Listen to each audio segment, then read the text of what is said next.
प्रधानमंत्री नरेंद्र मोदी आज आपको मंच पर दिख रहे हैं। वो ली मेरिडियन होटल से लेकर लगभग जो 150-200 मीटर का ये फासला है, खुद पैदल गए, सड़क पर चलकर लोगों को उनका अभिवादन स्वीकार करते हुए फूलों की बरसात हो रही थी। ठीक बनारस की तस्वीर, जहां पर बार बार चश्मा निकालकर साफ कर रहे थे, यहां पर भी कुछ वैसा ही करना पड़ा। मुख्यालय पहुंचे बीजेपी अध्यक्ष अमित शाह, गृहमंत्री राजनाथ सिंह, सब उनका वहां पर स्वागत करने के लिए मौजूद। इससे पहले अमित शाह राजनाथ सिंह के घर गए थे, लगभग 10 मिनट वहां पर बैठक हुई, बातचीत चली। तो क्या उसमें गोवा की रणनीति पर या फिर मणिपुर की रणनीति पर या फिर उत्तर प्रदेश में किसे मुख्यमंत्री बनाया जा रहा है, इस पर भी बात हुई होगी, लेकिन इन सब पर पार्लियामेंट्री बैठक में ही मुहर लगेगी। और तमाम मेहमान हमारे साथ बने हुए हैं। जब तक प्रधानमंत्री उस मंच पर आते हैं, इस बातचीत को आगे लिए चलते हैं। और शशि शेखर जी, जो वो बार बार फोकस कर रहे हैं कि नहीं, इस बार हर रंग को स्वीकारा है, लेकिन भगवा हो गया है, तो 325 ये आंकड़ा क्या बता रहा है? और क्या ये नोटबंदी पर सीधे सीधे मुहर सरकार बता सकती है? ये सिर्फ नोटबंदी का मामला नहीं था कि हम कहें कि कोई नोटबंदी का जनमत संग्रह था, लेकिन एक बात ये तय है कि जिस तरह से मैं इस जीत को 3 भागों में बांटना चाहूँगा। नरेंद्र मोदी जो ब्रांड है वो और मजबूत हुआ है, इसमें कहीं कोई दो राय नहीं है जीत के साथ। हाँ। अमित शाह ने जो वहाँ एक सोशल इंजीनियरिंग की अपनी टिकट्स में, अपनी उनकी जो इलेक्ट्रल वहाँ उनको चुनाव लड़ना था उसमें वो सफल रहे हैं। हाँ। और तीसरी बात, विपक्ष पूरी तरीके से असफल रहा 2-3 वजहों से। अखिलेश अपनी बात को प्रमाणित नहीं कर पाए, उनका घर बिखरा हुआ था। और मायावती ने जो इस बार एक नई इंजीनियरिंग करने की कोशिश की कि सिर्फ दलित और मुस्लिम, अगर आप याद करें तो अंबेडकर ने भी ये कोशिश की थी कि दलित और मुस्लिम एकता हो जाए, उसके बाद कांशीराम ने भी कोशिश की, लेकिन ये बहुत नेचुरल समीकरण नहीं बन पाया और उससे वो बिल्कुल औंधे मुँह गिरी। हुआ क्या कि जो अखिलेश और मायावती के वोट, मुझे ऐसा लगता था कि वो एक दूसरे के उन्होंने काट लिए। हाँ। और अमित शाह की मेहनत और मोदी का जादू, ये एक ऐसा लोगों के दिल पर चढ़कर बोला। इसमें मुद्दे बहुत उतने महत्वपूर्ण नहीं रहे। हाँ। जितना कि व्यक्तियों की पर्सनैलिटीज महत्वपूर्ण हो गई। और मोदी जी ने एक बात तो है कि पौने 3 साल में उन्होंने भी प्रमाणित किया है कि वो एक लगातार काम करने वाले आदमी हैं, और इसके साथ साथ उन्होंने किसी तरह का कोई दाग अपनी सरकार पर नहीं लगने दिया। तो ये जब वो कहते थे कि मैं ईमानदार हूँ, मैं करना चाहता हूँ, तो लोग उनकी बात पर भरोसा करते थे। इस ऊर्जा के लिए भी लोग मतलब उससे भी प्रभावित होते हैं नलिनी जी, क्योंकि आखिरी के दिन में हमने बनारस के इर्द गिर्द, हालांकि रैलियों में तो अभी भी उसी अंदाज में बोलते रहे जैसे 2014 में बोल रहे थे, लेकिन बनारस में जो उन्होंने आखिरी 3 दिन किया, ये ऊर्जा भी लोगों को उतना ही प्रभावित कर जाती है। इस बात का एहसास है उन्हें? बिल्कुल करती है। मुझे लगता है कि ये देखिए, इसमें नई भाजपा भी नजर आती है, पुरानी भाजपा भी थी, लेकिन ये नया अंदाज है, ये नई ऊर्जा है। मंच पर पहुंच गए नलिनी जी, मंच पर पहुंच गए। मंत्री जी मंच पे हैं, मित्रों तालियों के गड़गड़ाहट के द्वारा स्वागत करें। पार्लियामेंट्री बोर्ड के सभी सदस्य मंच पे हैं, तालियों के गड़गड़ाहट के द्वारा मित्रों स्वागत और अभिनंदन करें।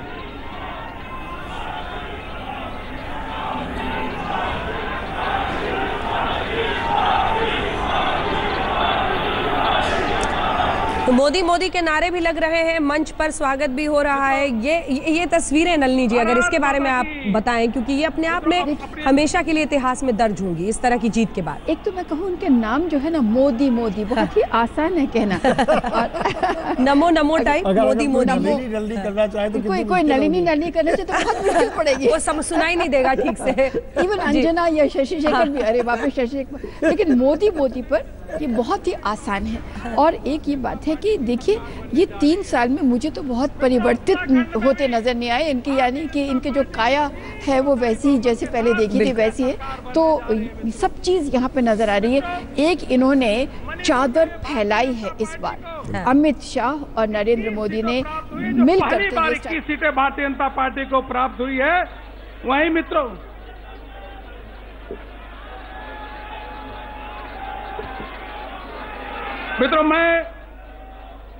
हम अपने राष्ट्रीय अध्यक्ष श्री अमित भाई शाह, जिनके नेतृत्व में, संगठन के नेतृत्व में हम लोग काम कर रहे हैं, मैं राष्ट्रीय अध्यक्ष जी से निवेदन करता हूं कि माननीय प्रधानमंत्री जी का पुष्प गुच्छ दे करके अभिनंदन करें, मित्रों स्वागत करें। मैं राष्ट्रीय अध्यक्ष श्री अमित भाई शाह से निवेदन करता हूं।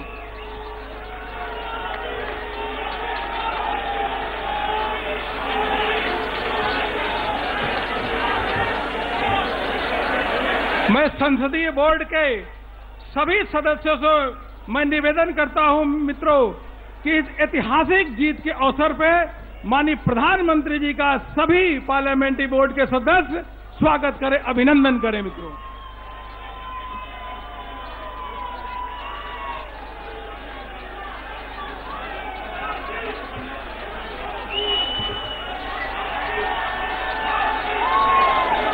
तालियों के गड़गड़ाहट के साथ मित्रों आप स्वागत अभिनंदन आप भी कर सकते हैं, तेजी तालियों के गड़गड़ाहट के साथ।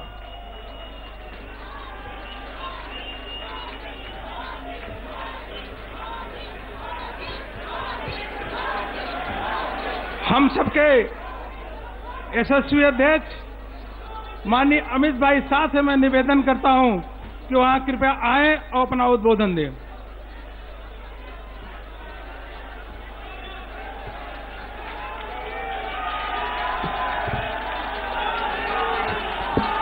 भारत माता की, भारत माता की। मंच पर उपस्थित भैया बस अब भारत माता की। मंच पर उपस्थित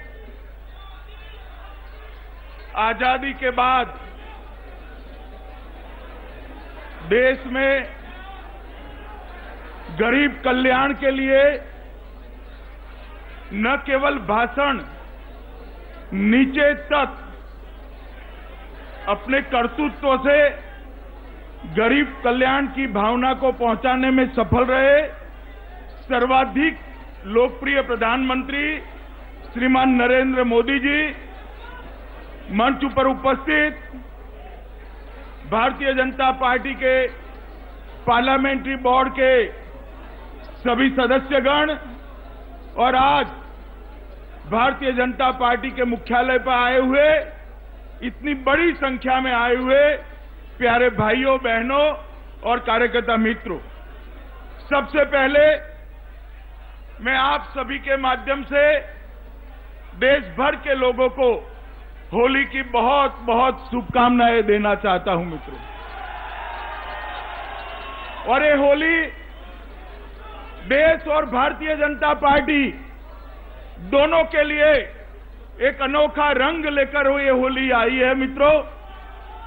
अभी जो 5 राज्यों के चुनाव हुए हैं वो 5 राज्यों में 5 राज्यों की जनता ने 2014 में जो ऐतिहासिक परिवर्तन हुआ था इससे भी ज्यादा बढ़ चढ़कर भारतीय जनता पार्टी का समर्थन कर प्रधानमंत्री जी के काम पर अपनी मुहर लगाई।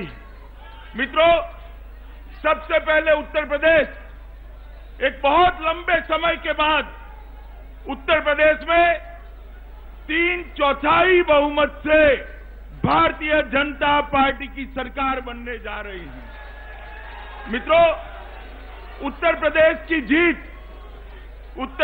की जीत हर प्रकार से अप्रत्याशित कही जाए ऐसी जीत है। इसके साथ साथ उत्तराखंड में भी इतने ही प्रचंड बहुमत के साथ भारतीय जनता पार्टी की सरकार बनने जा रही है। मित्रों, उत्तराखंड में भी 3/4 बहुमत के साथ भारतीय जनता पार्टी सरकार बनाने जा रही है। मणिपुर और गोवा दोनों जगह वहां की जनता ने भारतीय जनता पार्टी का बहुत अच्छा समर्थन किया है और इसके साथ साथ हमारा प्रदर्शन भी बहुत अच्छा रहा है। मित्रों, ये 5 राज्यों के जो चुनाव हुए हैं वो चुनाव एक प्रकार से मेरे दृष्टि से देखे तो 2014 के ऐतिहासिक मैंडेट से भी 2 कदम पार्टी को आगे ले जाने वाले चुनाव। 2014 में जब मोदी जी ने देश का प्रधानमंत्री के नाते नेतृत्व करना शुरू किया, उस वक्त पूरे देश में अनिश्चितताओं का माहौल था। सरकार पॉलिसी पैरालिसिस से घिरी हुई थी और हर जगह पे अनिश्चितता और आशंका का माहौल था। ये 2014 से 2017 की नरेंद्र मोदी की भारतीय जनता पार्टी की यात्रा का इतिहास देश के आजादी के इतिहास में स्वर्णिम अक्षरों से लिखा जाने वाला इतिहास है। जब प्रधानमंत्री जी को एनडीए के सारे संसद सभ्यों ने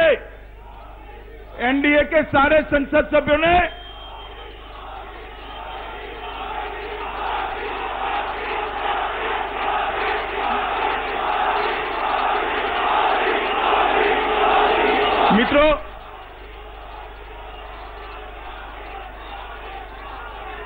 प्रधानमंत्री जी को जब एनडीए के सारे संसद सभ्यों ने नेता चुना, उस वक्त संसद के भवन में प्रधानमंत्री जी ने एक ऐतिहासिक भाषण दिया था कि भारतीय जनता पार्टी की जो सरकार बनी है वो सरकार गरीबों की सरकार है, पिछड़ों की सरकार है, दलितों की सरकार है, आदिवासी और किसानों की सरकार है।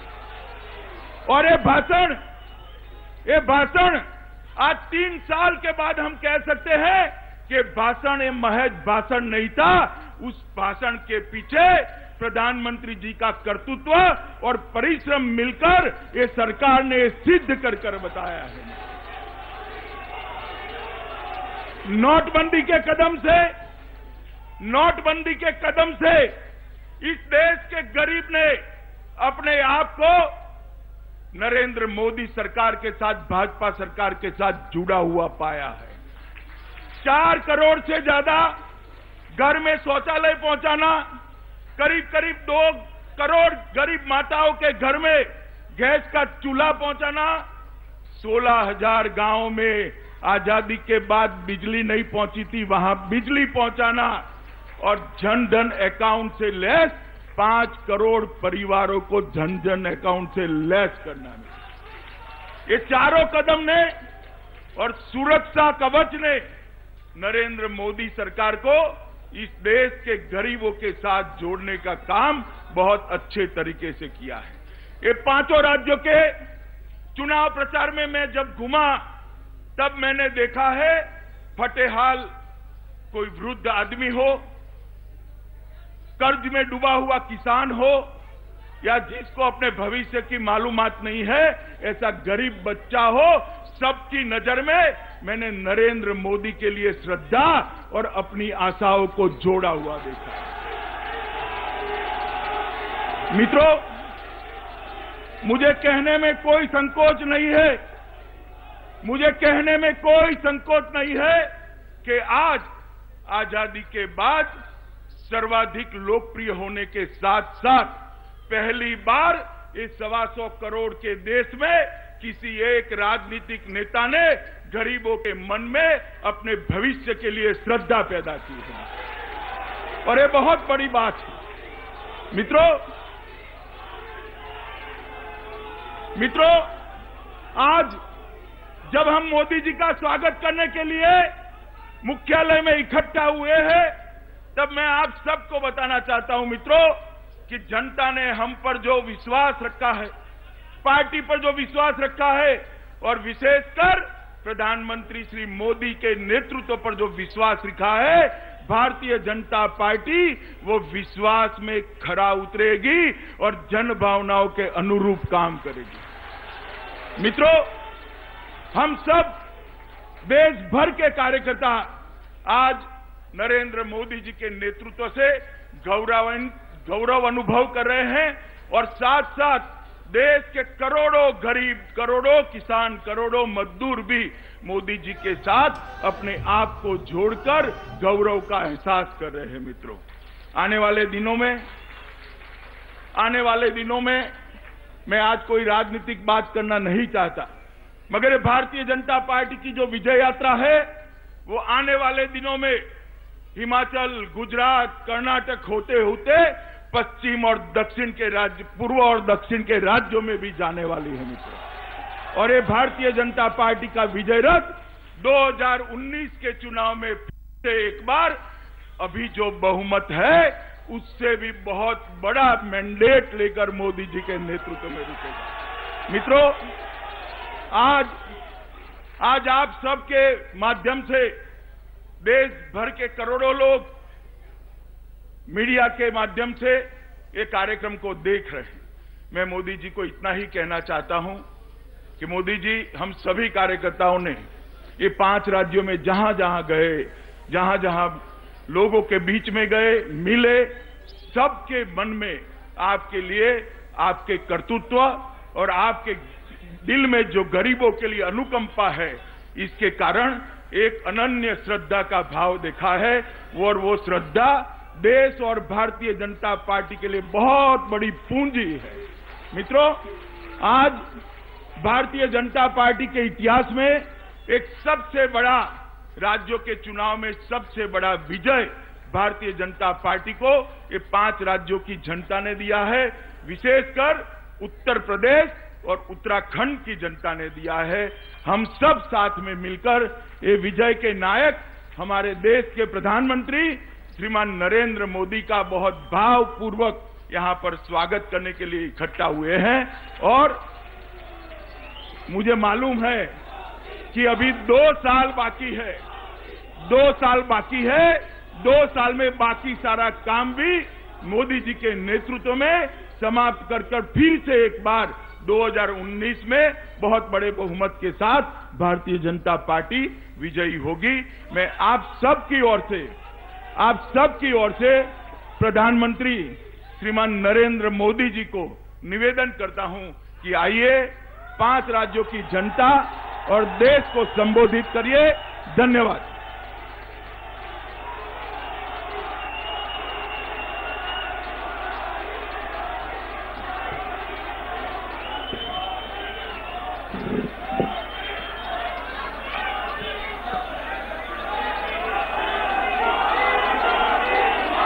भारतीय जनता पार्टी के राष्ट्रीय अध्यक्ष श्रीमान अमित शाह जी, मंच पर विराजमान भारतीय जनता पार्टी के सभी वरिष्ठ साथी, कार्यकर्ता भाइयों और बहनों, आपको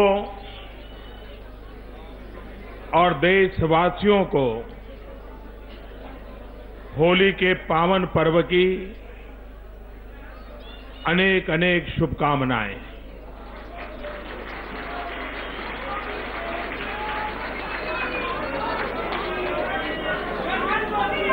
भारत में हर त्योहार इस बात का संदेश लेके आता है, हमें बार बार स्मरण कराता है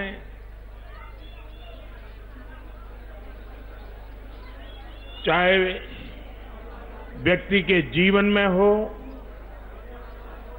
समाज के जीवन में हो, राष्ट्र के जीवन में हो, बुराइयों को परास्त करते हुए अच्छाइयों पर बल देते हुए आगे बढ़ने की सीख हमारे हर उत्सव हमें देते हैं। ये होली का पावन पर्व भी हमारे भीतर अगर कोई कमियां हैं, समाज जीवन में अगर कोई कमियां हैं, राष्ट्र जीवन में अगर कोई कमियां हैं, उन्हें परास्त करते हुए आगे बढ़ने का संकल्प रहते रहना चाहिए। हर त्योहार में इस संकल्प को दोहराना चाहिए और होली का पावन पर्व भी हम सबको वो शक्ति दे, 125 करोड़ देशवासियों को शक्ति दे, ताकि हम अच्छाइयों को लेकर के मानव जाति के कल्याण के काम के लिए आगे बढ़ते चले।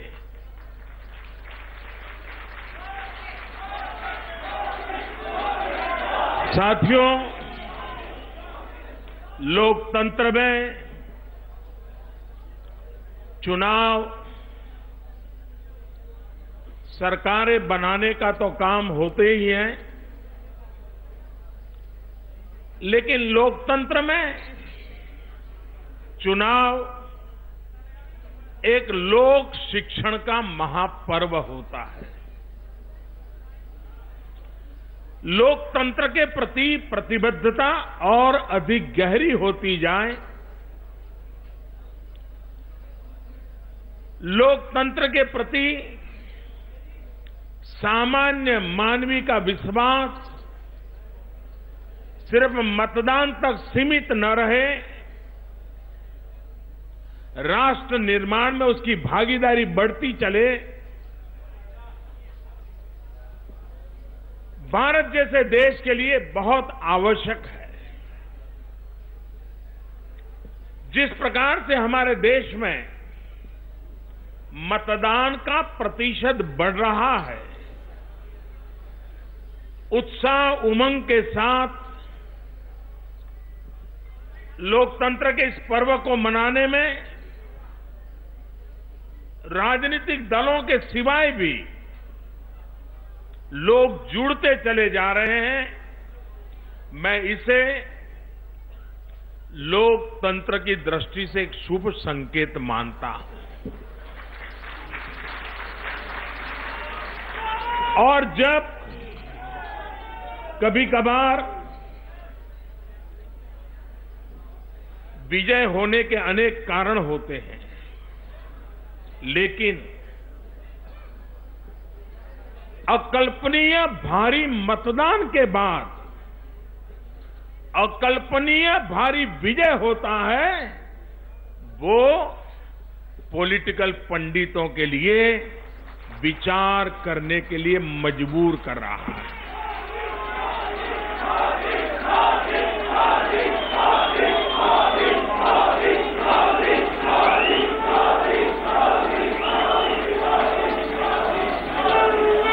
मैं कल भी कुछ पॉलिटिकल पंडितों को सुन रहा था, आज भी मैं कुछ पढ़ रहा था।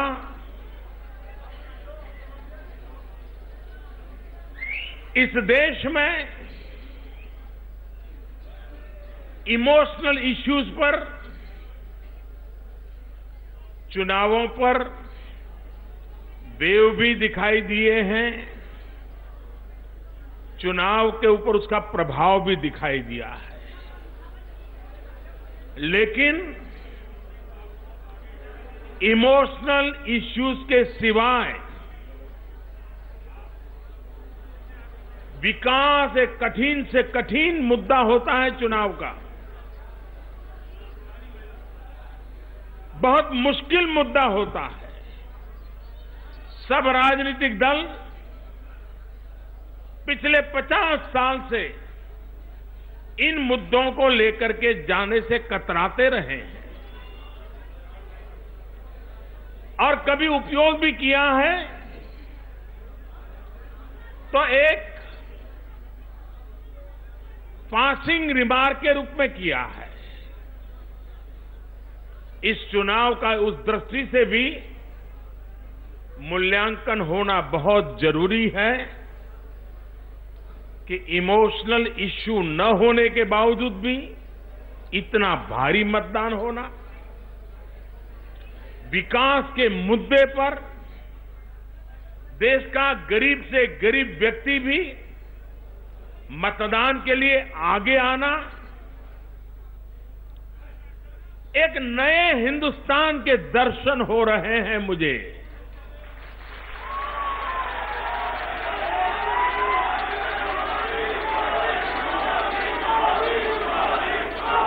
और मैं इन 5 राज्यों के चुनाव को और विशेषकर उसमें उत्तर प्रदेश, जो कि भारत को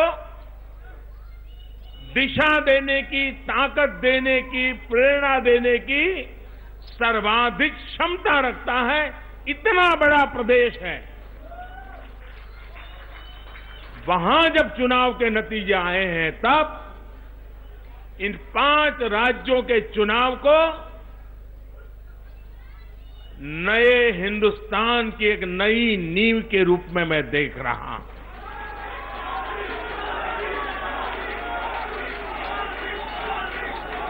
न्यू इंडिया, 65% 35 साल से कम उम्र के नौजवानों के सपनों का न्यू इंडिया।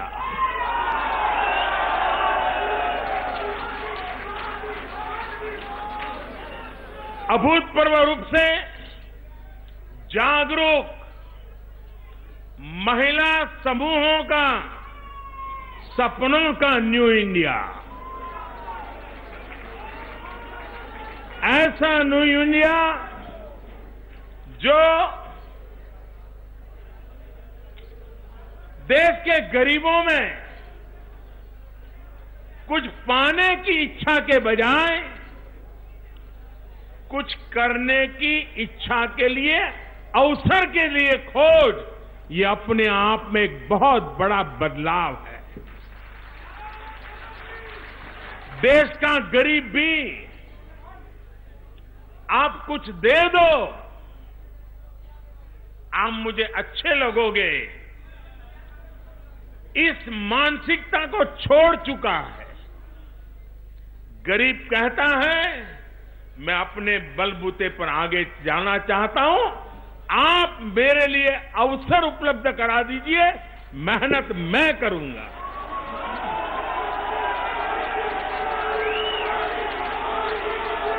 ये न्यू इंडिया की नींव है और इसलिए इस चुनाव में कौन जीता कौन हारा, हमने किसको परास्त किया, किसको क्या किया, मैं इस दायरे में सोचने वालों में से नहीं हूं।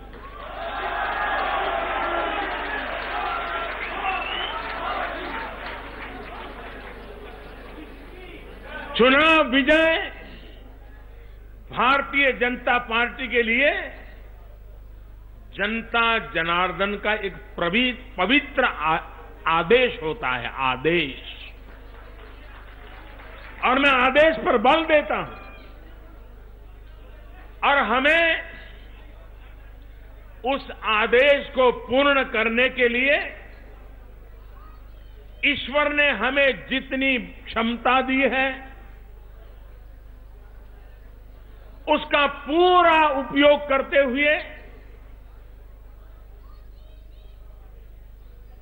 निरंतर कोशिश करते रहना चाहिए ताकि हम जनता जनार्दन की आशा आकांक्षाओं को पूर्ण करने में अपने आप को करके दिखाने की दिशा में सफल पाएं।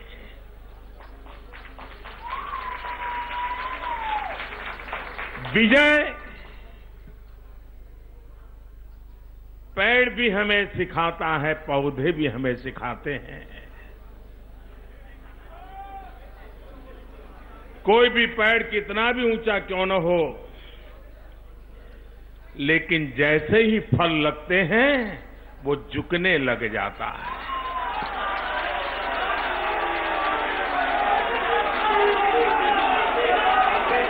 प्रकृति हमें प्रेरणा देती है।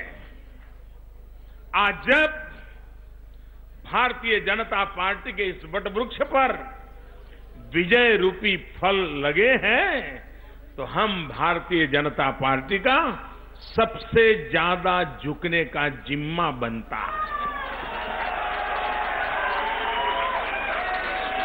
अधिक नम्र बनने का जिम्मा बनता है।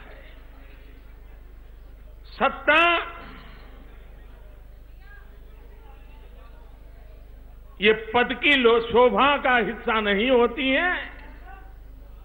सत्ता सेवा करने का एक अवसर होती है।